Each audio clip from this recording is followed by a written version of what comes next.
En primera plana, Carlos Herranz.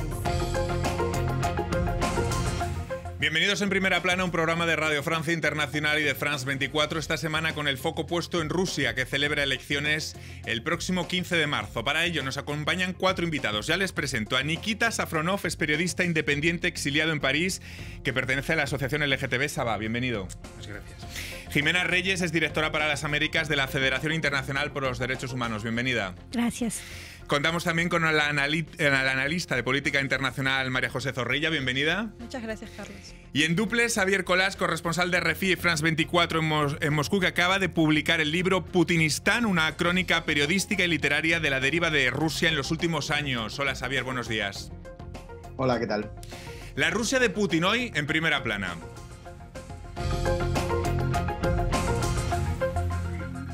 Ya saben que 2024 es un super año electoral planetario. Millones de personas irán a las urnas, pero seguramente este no sea un parámetro para evaluar la calidad democrática de muchos países. Es el caso de Rusia. El dominio de Putin sobre el sistema electoral ruso ya se ha visto reforzado a medida que se acercan las elecciones del 15 al 17 de marzo. Putin firmó una ley en 2021 que le permitió postularse para 2 mandatos presidenciales más, extendiendo potencialmente su mandato hasta 2036. La muerte en prisión de Alexei Navalny, la voz anti-Putin más prominente, ha sacudido a la comunidad internacional cuando crece la preocupación de que Ucrania pierda la guerra y, sobre todo, de que Putin explote las fragilidades de sus adversarios, con unos Estados Unidos donde Trump cada vez está más fuerte en su senda de regreso a la Casa Blanca y una Europa fatigada y fragmentada que se enfrenta a otras elecciones, las de junio, en las que la extrema derecha puede salir reforzada. Este es el escenario. Hoy en Primera Plana vamos a intentar radiografiar la Rusia de Putin, buscar esas claves internas que a lo mejor se nos escapan con nuestra óptica occidental. Repasemos lo que dice la prensa. Estados Unidos y Europa culpan a Putin de la muerte de Navalny en prisión, dice El País. Quédense a mi lado, dice Julia Navalny en The Guardian, prometiendo continuar la lucha de su marido. La Opinión, aquí en Francia, habla de cómo la desinformación rusa juega con este aire de pesimismo respecto a Ucrania que recorre Occidente. En Alemania está impactando la filtración de una llamada por parte de Rusia entre el jefe de las Fuerzas Armadas y otros altos mandos sobre el envío de misiles Taurus a Ucrania. Süddeutsche Zeitung explica cómo los espías rusos han minado la confianza de la inteligencia alemana. Bueno, las elecciones rusas tienen simplemente un valor de percha de actualidad, que lo llamamos en los medios, para hablar de lo que es Rusia hoy en día, porque ya sabemos lo que va a pasar. Nikita, como periodista exiliado, ¿cómo ves esta Rusia de Putin y, sobre todo, en qué nos equivocamos desde Occidente cuando intentamos comprender Rusia? Bueno, yo diría que el error más grave que comete la comunidad internacional cuando analiza lo que pasa en Rusia es mirar a Rusia a través de la misma óptica como miramos el Occidente, Francia, España, cualquier otro país, o incluso cuando comparan a Rusia con Ucrania, que son países, según muchos, muy parecidos, pero Ucrania no es Rusia. En Ucrania, el proceso democrático, el proceso de los cambios que surgen de la voluntad popular, de la gente que sale a las calles a derrocar su gobierno, es posible y fue posible, o sea, lo vimos en reiteradas ocasiones, de hecho.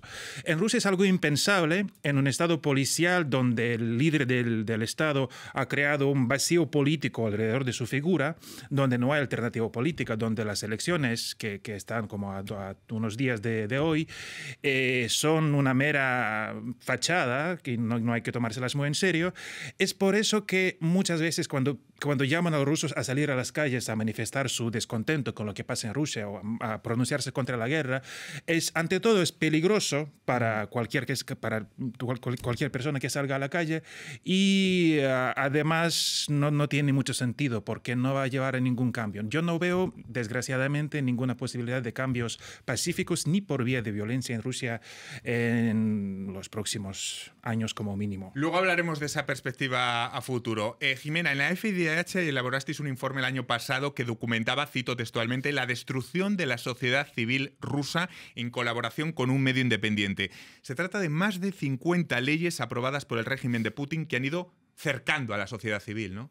Sí, efectivamente, este informe describe estas 50 leyes y su objetivo de aniquilar el espacio cívico, de detener o forzar a exiliarse a los periodistas, a los defensores de derechos humanos, a la oposición política, de cerrar ONGs y prensa. Entonces hay la ley de agentes extranjeros, por ejemplo, también la ley de fake news, que en realidad es la ley en contra de la verdad, y ha dado pie a que hoy hay más de 600 presos políticos en Rusia. Uno de ellos, por ejemplo, la semana pasada, miembro de nuestra organización Memorial, organización que recibió el Premio Nobel de la Paz hace 2 años, fue condenado a 2 años y medio de cárcel por haber dicho que Rusia era un régimen fascista. Él estuvo cada día de su juicio, la decisión fue de la semana pasada, como decía, con el libro de Kafka bajo el brazo, y invito a las personas que nos están viendo a leer su declaración que hizo el último día del juicio, que pueden encontrar en la web de la FIDH. Las elecciones en Rusia no son libres ni justas y sirven esencialmente como una formalidad para extender el mandato de Putin. Quizá, María José, una de las preguntas que nos hacemos es ¿qué criterios podemos tener para evaluar la popularidad de Putin en Rusia, donde pocos think tanks son independientes, operan bajo estricta vigilancia y donde incluso en una encuesta legítima muchos rusos pues van a temer criticar al Kremlin, ¿no? Por supuesto, yo creo que hay 2 factores que tenemos que tener en cuenta. El primero es justamente la paranoia del enemigo exterior, el enemigo hacia el otro, y yo creo que esto ayuda mucho a construir una idea de nación y de unidad. Sobre todo esta retórica antioccidental va a ser algo que va a permitir justamente a Putin posicionarse como líder de un bloque antioccidental que puede ser integrado por pues, Irán, Siria, China, diferentes elementos dentro de este bloque. Yo creo que también hay otro factor importante, y es este espejismo de una antigua Rusia imperial llamada a ser un líder, una potencia mundial histórica. Y yo creo que también hay otros factores que tenemos que tener en cuenta, como mencionaba Nikita, el control de los medios de comunicación, y también de que las élites políticas rusas están apoyando a Putin. Putin no está solo en Rusia. En Putinistán, Xavier Colás mezcla el análisis histórico con su experiencia personal como corresponsal en Rusia para analizar la deriva del país a través de la figura de Putin. Xavier, ambos destinos son indisociables. La paranoia del enemigo externo y el espejismo de la Rusia imperial que comentaba María José es lo que alimenta esa deriva. Sí, Vladimir Putin es un hijo de la Unión Soviética, pero quiere ser el padre de un imperio. Eso lo tenemos que tener siempre presente a la hora que hablemos de las acciones que está llevando el Kremlin en sus fronteras occidentales. Hay que tener en cuenta que muchos rusos arrastran un trauma del fin de la Unión Soviética, un trauma que en buena medida ha sido inoculado continuamente por los medios rusos oficiales, ¿no? Ellos, es cierto que durante unos años vivieron una especie de posguerra durante los primeros años 90, porque hubo una crisis económica muy fuerte en lo que fue el paso del comunismo al capitalismo. También perdieron territorios como si les hubiesen invadido y vieron un cambio de régimen, de bandera, del nombre del país, de sistema económico, etcétera, etcétera. Entonces sí que hay un sentimiento de que hubo una derrota en los años 90, aunque en realidad no hubo ninguna batalla en Rusia, y por eso no es extraño que algunos rusos, no tantos como presenta el gobierno ruso, pero ellos intentan que eso siga presente, ven esta guerra como una contraofensiva, no como una ofensiva, como una contraofensiva para recuperar aquello que perdieron, su preeminencia internacional, incluso algunos territorios, etcétera, etcétera. De ahí las dificultades que tienen algunos rusos, incluso los más apolíticos y los menos implicados y los menos putinistas, pero reconocen que hubo un momento en el que perdieron algo y que al fin y al cabo Putin, bien o mal, está intentando recuperar. En la Rusia actual los valores conservadores van acompañados de la clara exaltación del nacionalismo ruso. Esto afecta a un abanico muy amplio de ámbitos: la educación, la familia, el uso de la fuerza. Nikita, ¿qué es ser buen ruso hoy en día en la Rusia de Putin? Bueno, esta expresión, ser un buen ruso, es bastante peligrosa porque después del comienzo de la guerra, en las filas de la oposición de Rusia se hablaba, en serio, en serio, de expedir los así llamados pasaportes de un ruso bueno, o sea, de un ruso que no apoya la guerra, que no apoya el régimen, o sea, el ruso que puede ser exiliado en Europa, en otros países del occidente. Es una cosa un poco discriminatoria porque hay muchísima gente en Rusia que no apoyan abiertamente al gobierno, ni se oponen abiertamente al gobierno. Y también hay que entender que Rusia es un país muy heterogéneo y, como Xavier ya lo decía, una gran parte de la sociedad rusa es muy apolítica. Y los rusos temen muchísimo los cambios porque a lo largo de los siglos pasados todos los cambios han sido muy dolorosos para Rusia. La Revolución de Octubre, después de la caída de la URSS, los años 90, que han sido un derramamiento de sangre de años y de años.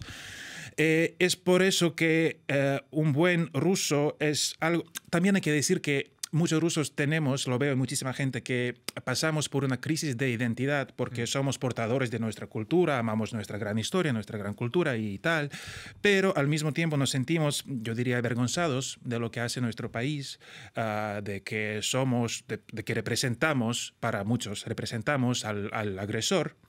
Y es algo muy, muy grave lo que veo tanto en las personas que emigraron de Rusia como en las personas que se vieron obligados a quedarse en el país.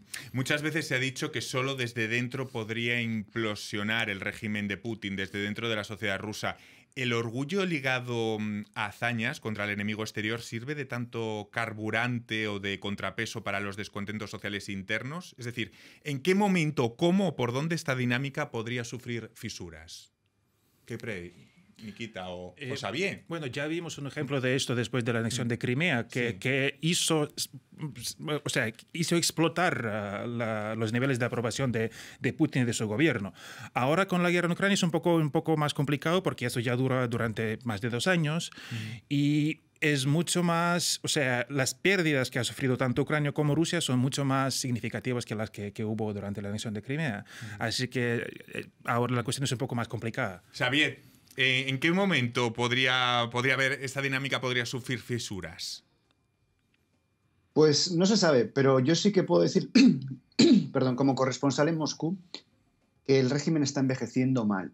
Y, por ejemplo, ahora estabais hablando de Crimea y eso es muy interesante porque es cierto que, como Safronov decía, con la toma de Crimea hay un alza muy importante de la popularidad de Vladimir Putin. Pero, sin embargo, vemos que esos rendimientos demoscópicos, por decirlo así, han sido decrecientes.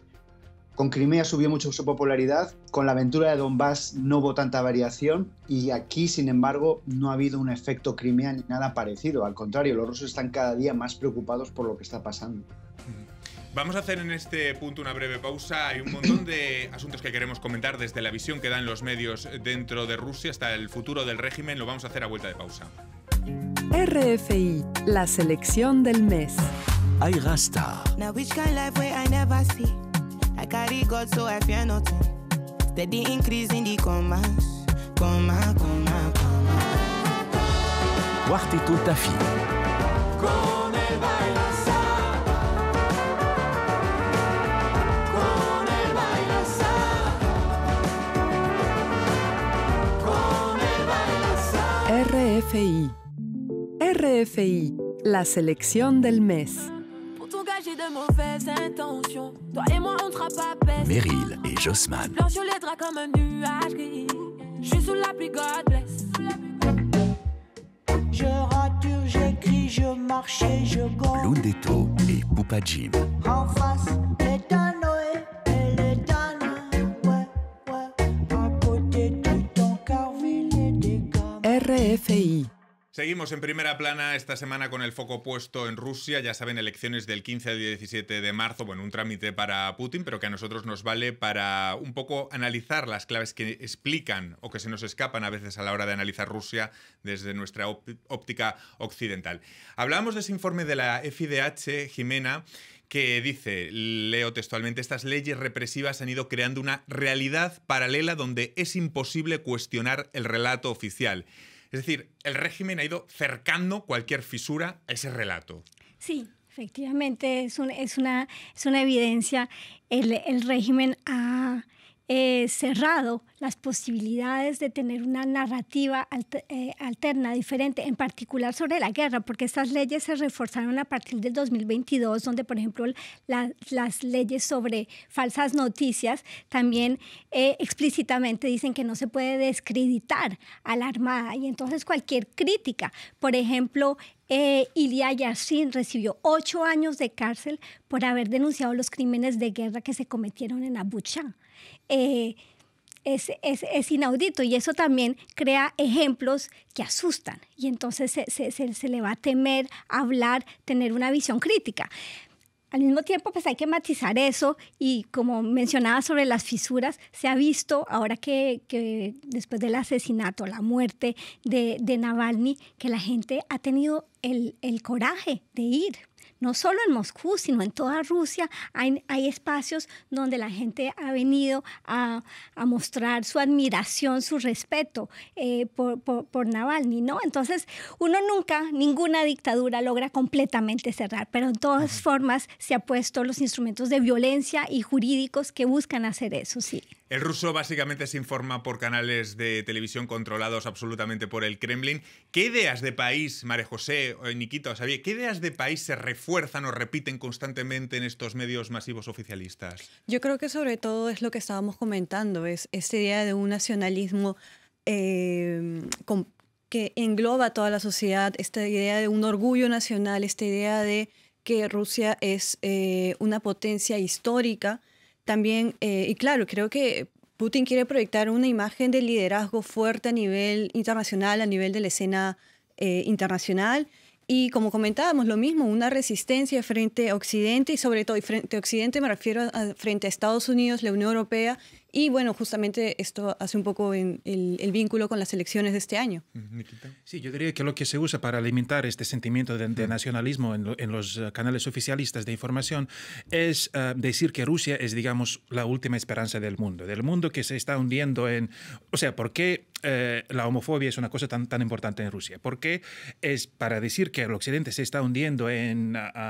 operaciones de transición de género forzadas. Relatos así un poco locos que usa la narrativa oficial, y que Rusia es el único país que guarda todavía esos valores tradicionales. Eso, sí. Y es curioso cómo ahí se junta tanto la parte de la extrema derecha mundial como de ciertos sectores de la izquierda que malentienden o que entienden que Putin es una especie de continuismo de la URSS, sobre todo pasa en América Latina. Y es curioso estos compañeros de viaje que generan... Sí, es preocupante y curioso que una cierta izquierda venga a creer el cuento que está echando Putin y Rusia sobre el hecho de que están defendiendo una cierta visión multipolar en contra del imperio americano, porque no hay nada novedoso en lo que están defendiendo, y lo que están defendiendo son sus propios intereses y la dictadura. Porque quería mencionar algo relativo a también por qué esta deriva. O sea, también Putin es un cleptócrata. Y está defendiendo sus intereses y el de todos su cercanía, que se han enriquecido de una forma absolutamente gigante e indebida. Pero para regresar a América Latina, hay también una influencia Rusia real y alianzas, por ejemplo, con Nicaragua, ¿no? Sí.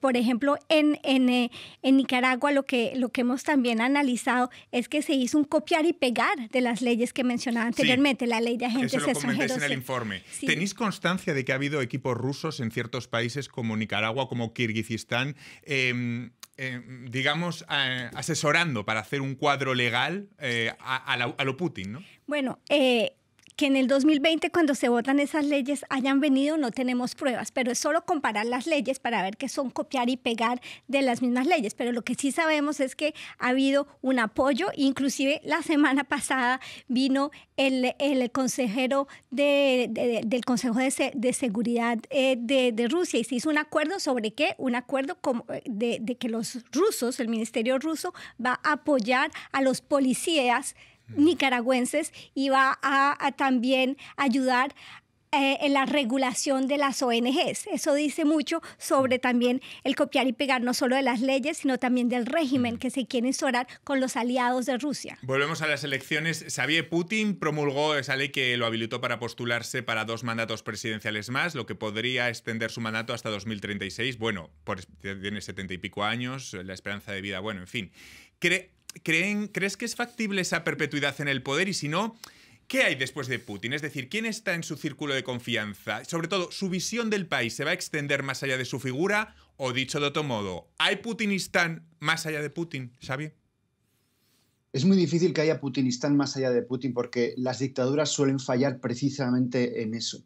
Las democracias tienen una sucesión de presidentes por periodos relativamente cortos y, sin embargo, el régimen continúa sin demasiadas dificultades, ¿no? Y las dictaduras son al revés. Hay un presidente muy longevo y, sin embargo, nadie sabe lo que ocurrirá cuando ese señor no esté. Yo creo que el putinismo se intentará prolongar hasta el límite biológico de Vladimir Putin, que durará lo que dure su vida o lo que dure su vigor físico, porque en un régimen tan personalista puede tener un efecto muy pernicioso cualquier problema de salud, aunque no sea gravísimo, que tenga Vladimir Putin y que tenga que apoyarse en más gente. Pero será muy difícil prolongarlo más allá. Y además me remito a la tradición rusa y soviética. Hemos visto muchas veces cómo el sucesor que normalmente asumía el poder después de un entierro, es decir, que también se prolongaba el mandato hasta el final de la vida, esos sucesores que ha habido, el sucesor de Stalin, Nikita Khrushchev, el sucesor de Nikita Khrushchev, Brezhnev, etcétera, etcétera, siempre, prácticamente sin ninguna excepción, cada sucesor ha sido una enmienda parcial, pero muy importante al antecesor. Nikita. Bueno, como decía Xavier, a veces me preguntan qué es lo que va a cambiar la situación en Rusia, qué es lo que va a acabar con el putinismo. Yo siempre digo un accidente cerebrovascular. Y no me refería a Alexei Navalny, me refería al señor Putin, porque de verdad yo también creo que lo que va a cambiar la situación son los factores biológicos y no los factores políticos en Rusia. O sea, que hay que esperar a que el señor se muera. La ley de vida hará su trabajo. Sí. Sí, yo también concuerdo de que la muerte de Putin probablemente va a llevar un cambio y no es muy difícil saber a qué punto la gente está harta del régimen de Putin, pero muy probablemente eso llevaría a que la población exija un cambio real del régimen. Lo hemos visto con Navalny. Putin elimina de la sociedad a los líderes de la oposición para garantizar al menos que si hay descontento, ese descontento esté desestructurado, desorganizado y sin líderes. María José. Yo creo que justamente lo que pasa en la sociedad rusa es que como hemos estado comentando, que hay una creciente insatisfacción por un cierto sector de la población, y eso se está viendo en lo que comentábamos, en la muerte de Navalny, etcétera. Y un poco para regresar a lo que estábamos comentando, yo creo que sí, puede que un hombre muera, pero sus ideas no. Y pienso que ¿cuál es el legado de Putin? ¿Cuál es el legado histórico y político que nos puede dejar? Para entender a Putin nos tenemos que retrotraer. Eso lo explica muy bien Xavier en su libro. Xavier, llevas en Rusia desde 2012, ya son 12 años de evolución del país. El origen de lo que vemos ahora hay que buscarlo en una transición que tú explicas muy bien en Putinistán, mal hecha, en la que se mezclaron una libertad malentendida, no como valor cívico, sino como individual, y pobreza, ese cóctel. ¿Cómo aprovecha en ese momento de Yeltsin, cómo aprovecha este cóctel Putin? Bueno, Putin entendió durante un momento, entendió más o menos lo que podía necesitar, o mejor dicho, lo que podían querer los rusos, porque venían de situaciones muy complicadas. Entonces, él, en efecto, como decías, entendió que los rusos habían mezclado sabores y les había sabido la libertad a pobreza. Y es muy normal, porque durante los primeros años 90, que fue cuando en Rusia hubo tal vez más libertad para publicar, para presentarse a elecciones, etcétera, para condicionar al gobierno. Había un parlamento que realmente fiscalizaba la acción gubernamental. Fueron los años precisamente en los que los rusos fueron más pobres y lo pasaron peor. Hubo inestabilidad económica, muchísima gente bien formada de repente se encontraron vendiendo cigarrillos en el metro, etcétera, etcétera, ¿no? Entonces él entendió eso y les ofreció a los rusos más libertad que con el comunismo, y al mismo tiempo no tanta libertad. como con Yeltsin, y al mismo tiempo más estabilidad que con los primeros años de Yeltsin, los primeros años de la nueva Rusia. Y muchos rusos compraron ese plan, accedieron a ese pacto tácito del que tantas veces hemos hablado, de que la población no se mete en política y los políticos no se meten en la vida de la gente. Durante unos años ha funcionado, pero ahora ya no. Y luego, del otro lado, mirando también al pasado, no sé, y les pregunto, ¿el gran error que cometió Occidente con Rusia tras la caída de la URSS fue pensar que el capitalismo traería garantías democráticas per se? Sí, Jimena. claramente. A ver, como Occidente la embarramos.